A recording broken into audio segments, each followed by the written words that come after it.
competitive gaming in today's society. You can see here that we have the regular standard Xbox One controller. It's pretty simple, pretty original, but today we're going to be going over a more complex controller. Here's the look at it. As you can see, there's a lot of differences that you can see already from the Xbox One Elite controller and then the original Xbox controller.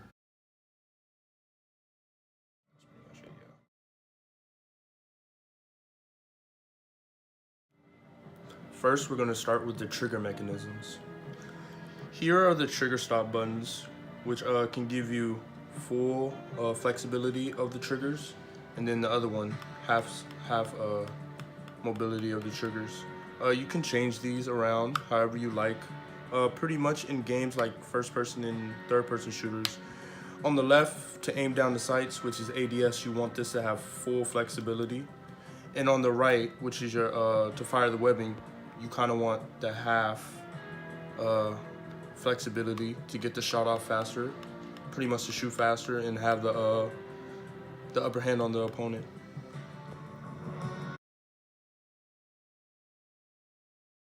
Variety of sizes. Here we have the concave, medium, long length. Then we have the dome-shaped thumbsticks, which are they're short, resembling the original thumbsticks of the Xbox controller.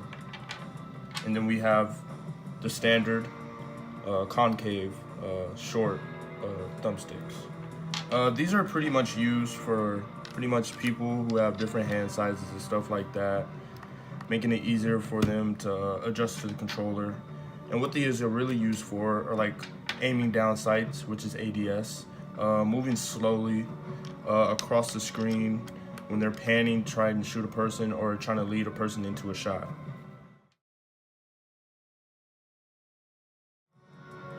Now we have the scuff paddle control system.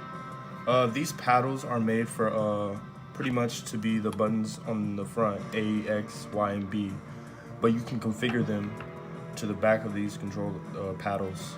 You have 4 paddles, which you can make them X, Y, B, or whatever. In certain shooter games, the person's settings will change from person to person. The way you can change this also is an app on the Xbox store, which you can go in and configure the settings. And this button right here too, you can switch on the fly. You have a setup 1 and then a setup 2. So that makes it pretty unique from game to game if people want to switch their paddles on the.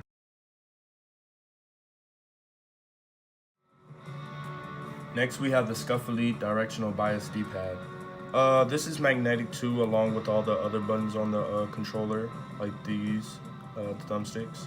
You can pretty much change it from this to this, but it doesn't really make a difference. They all work the same way in the games of first person and third person, selecting like inventory or going like through menus and stuff like that. So with this, it doesn't really matter what you use. It's just all.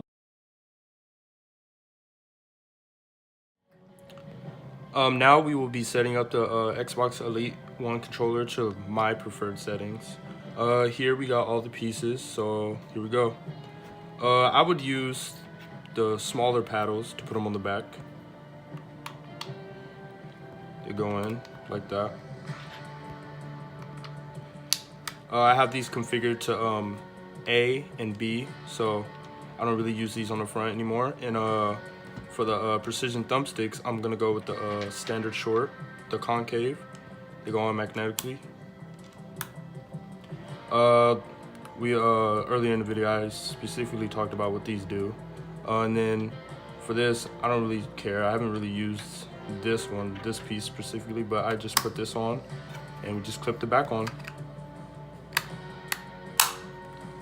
Now it's ready to use. I can use setup 1 or 2. I prefer to use 2 because I have it on now already, but that's just how you set it up, nice and easy.